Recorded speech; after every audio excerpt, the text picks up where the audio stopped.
Assalamualaikum warahmatullahi ta'ala wabarakatuh. Hello good people, I'm Nura Dila Zahra. I'm from PBA A-Class. So in this video, I will give an explanation about vocabulary and corpus material learning from the first meeting to the end. Jadi di dalam video ini saya akan memberikan sedikit rangkuman materi pembelajaran tentang vocabulary and corpus yang telah saya pelajari dari pertemuan pertama sampai pertemuan ke-6.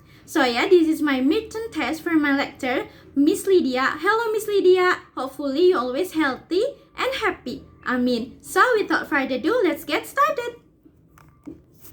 On the first meeting, we're talking about introducing yourself. Jadi pada pertemuan pertama, kita membicarakan tentang introducing yourself atau perkenalan dengan sesama teman sekelas untuk saling mengenal atau istilah dengan ta'aruf. Nah, selain perkenalan dengan sesama teman, dalam pertemuan pertama kita juga diperkenalkan dengan materi yang akan kita pelajari ke depannya, yaitu perkenalan tentang pembahasan vocabulary and corpus. Next, on the second meeting.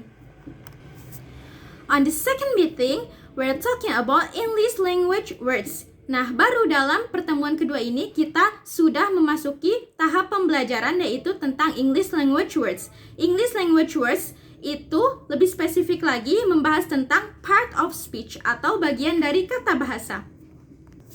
Nah, dalam part of speech atau bagian dari kata bahasa itu terdiri dari 7 kategori. Yang pertama ada nouns, kata benda, verbs, kata kerja, adjective, kata sifat, adverbs, kata keterangan, preposition atau preposisi, lalu ada pronouns, kata ganti, dan yang terakhir ada articles. And for the first categories part of speech, we have nouns.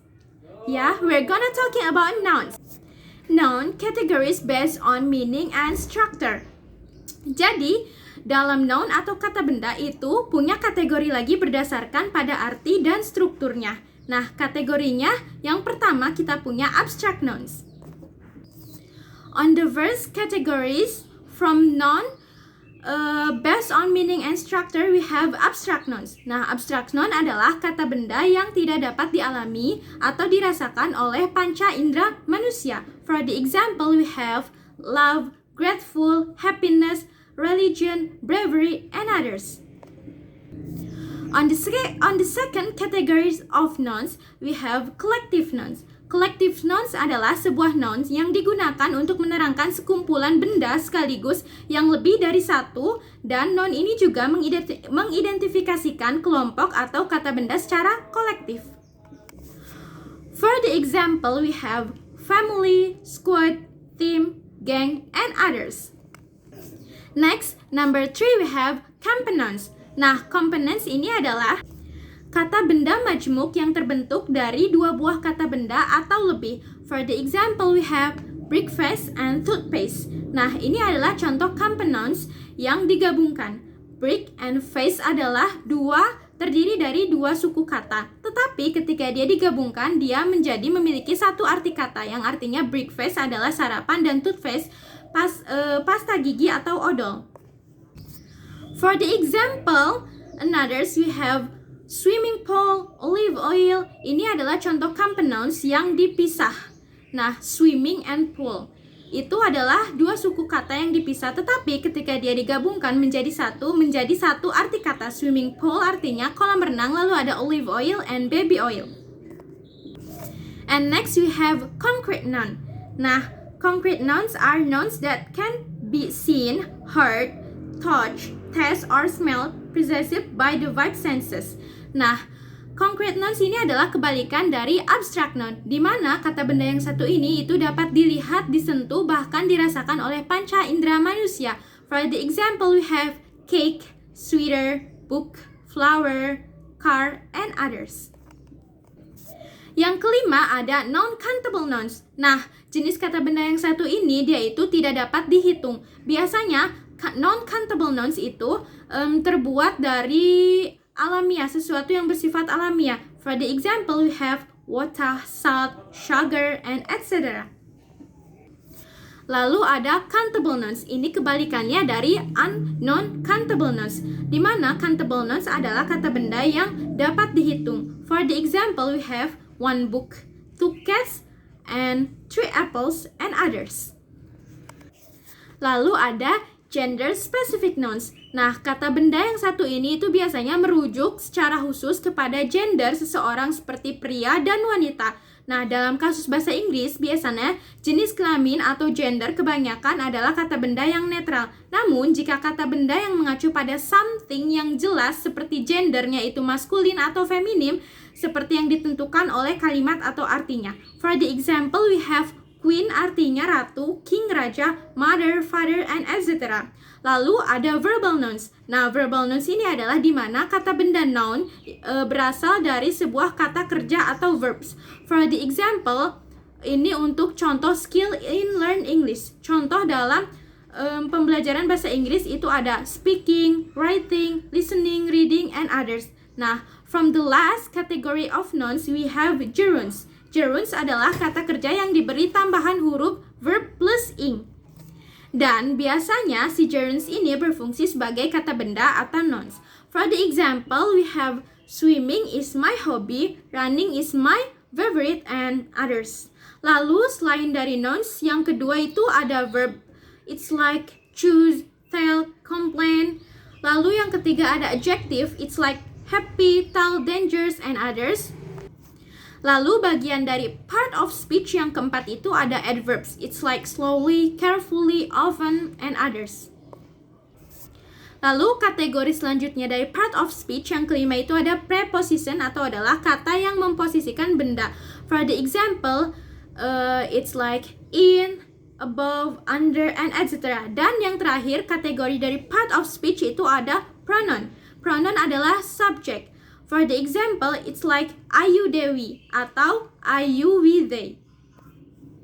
Nah, sampai situ pembahasan kita di pertemuan pertama atau di pertemuan meeting kedua, on the second meeting. And next, on the third meeting, pada pertemuan ketiga, kita itu adalah melakukan latihan kata benda atau mengidentifikasi setiap tipe-tipe atau jenis-jenis noun dari setiap sentence atau dari setiap kalimat yang telah dipelajari di pertemuan kedua. Nah, on the third meeting pada pertemuan yang ketiga kita hanya mengisi soal atau mengidentifikasi setiap jenis-jenis noun dari setiap sentences. Next, on the fourth meeting atau pada pertemuan keempat, we're talking about verbs. Kita membicarakan tentang verbs alias kata kerja. Nah, jadi di dalam verbs ini ada 7 kategori dari verbs. Yang pertama itu ada action verbs, mental verbs, transitive verbs, intransitive verbs, auxiliary verbs, modal verbs, and the last phrasal verbs. On the category of verb, on the first we have action verbs. Nah, action verbs ini adalah kata kerja yang menunjukkan sebuah aksi atau proses. For the example, we have climb, clean, cry, run, and others. Lalu yang kedua ada mental verbs. Mental verbs ini adalah kata kerja yang biasanya merujuk pada kemampuan thinking, yang aksinya itu secara umum adalah abstrak atau tidak bisa terlihat. Nah, mental verbs ini memiliki makna yang berhubungan dengan kemampuan perasa, pemahaman, and others. For the example, we have believe, feel, agree, think, promise, and others. Lalu, kita next ke transitive verbs. Nah, kalau transitive verbs ini adalah kata kerja yang membutuhkan objek untuk mengikutinya. Jadi dia nggak bisa berdiri sendiri, alias si transitive verbs ini butuh objek buat bisa membuat kalimat. For the example, we have please bring the phone. Or the second example, we have my mom give me a gift on my birthday. Lalu yang keempat ada intransitive verbs. Nah, intransitive verbs adalah kata kerja yang tidak membutuhkan objek, justru kebalikan dari si transitive verbs. Di mana si intransitive verbs ini biasanya bisa berdiri sendiri tanpa objek. For the example, we have she goes, dia pergi, don't cry, jangan menangis. Next, yang kelima kita ada auxiliary verbs. Auxiliary verbs adalah kata kerja yang berfungsi membantu menyambungkan dua kata dalam satu kalimat. Nah, selain itu, si auxiliary verbs ini juga berfungsi untuk memberikan atau mengubah arti dari kata-kata yang ada dalam setiap sentences. From the example, we have does, did, and was. Does, Sam write blah blah blah. Did you come to my party? And it's another example, it's like was, were, had, has, and others. Lalu yang keenam ada modal verbs. Nah, modal verbs ini memiliki pengertian di mana jenis kata kerja yang satu ini dia itu membantu biasanya atau digunakan untuk mengungkapkan kemampuan. It's like ability, kemungkinan, possibility, izin, permission, and obligation atau kewajiban. For the example, we have I can speak Arab fluently, or I must study hard. Terus contoh lain, it's like may, will, shall, should, and others. And last, yang terakhir dari kategori of verbs, kategori dari kata kerja itu ada phrasal verbs. Nah, phrasal verbs adalah kata kerja yang terdiri dari kata kerja utama ditambah preposisi atau kata keterangan. For the example, we have Ella tore up the letter after she read it, and give up, get up, look up, and others. We move on the meeting vibes. Jadi pada pertemuan kelima kita lagi-lagi membahas di sana tidak ada pembelajaran, tetapi kita hanya diberikan latihan membuat kalimat dari setiap kategori of verbs yang telah dijelaskan pada pertemuan keempat, agar kita bisa semakin paham dan kita lebih mengetahui setiap kategori dari verbs yang telah dipelajari dari pertemuan keempat. Next, on the meeting 6. So, in meeting 6 atau pada pertemuan ke-6, we're talking about adjectives. Kita berbicara tentang adjective atau kata sifat. Nah, adjective atau kata sifat adalah kata yang berfungsi untuk mendeskripsikan words or things. Nah, mereka ini biasanya sering di depan atau mendahului si nouns atau kata benda. For the example, we have Miss Lydia is a beautiful woman. In adjective, there are 3 classification of adjective. Jadi, di dalam adjective atau kata sifat juga ada lagi nih klasifikasinya. Ada 3 klasifikasi from adjective yang on the first we have demonstrative adjective. Nah, demonstrative adjectives adalah di mana si adjective ini itu bisa digunakan untuk memodifikasi kata benda untuk memberikan informasi tentang people, place, or another things yang disebutkan dalam setiap sentence atau dalam setiap kalimat. For the example, we have Indonesia is summer. On the other hand, London is winter season. Or for the second example, it's like Jakarta is so hot. On the other hand, Bogor is so cold. On the second, from classification of adjective is indefinite adjective. Indefinite adjective ini adalah salah satu kata sifat kelompok kecil yang digunakan untuk membicarakan hal-hal about tentang place, people, or another things atau benda-benda secara umum tanpa mengatakan dengan tepat siapa atau apa mereka. For the example, we have there are only a few there left. And the last, yang terakhir, we have numbers of adjective atau kata sifat bilangan. Nah, numbers of adjective ini adalah kata sifat yang digunakan untuk menunjukkan jumlah kata benda atau kata ganti yang termasuk posisi atau tempatnya dalam urutan tertentu dalam sebuah sentences atau dalam sebuah kalimat. For the example, we have there are 9 students who receive scholarship. Lalu there are 3 books. Intinya numbers of adjective adalah bilangan atau kata sifat bilangan. Jadi dia itu menunjukkan jumlah dalam setiap kalimat.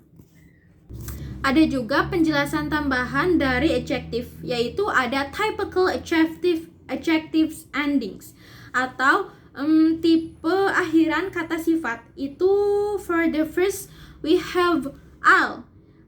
Nature atau kata bendanya itu is nature for natural. Al, nature untuk kata benda ditambah al, akhiran al jadi natural. It's termasuk adjective. Lalu on the second we have why. Why biasanya untuk kata benda ice becomes icy. It's adjective too. Lalu on the last kita punya full. Full biasanya dipakai untuk kata benda beauty. Jadi beauty disatukan dengan akhiran full yaitu beautiful, it's termasuk adjective too. And on the last material learning, we have exam of forming adjective atau contoh pembentukan kata.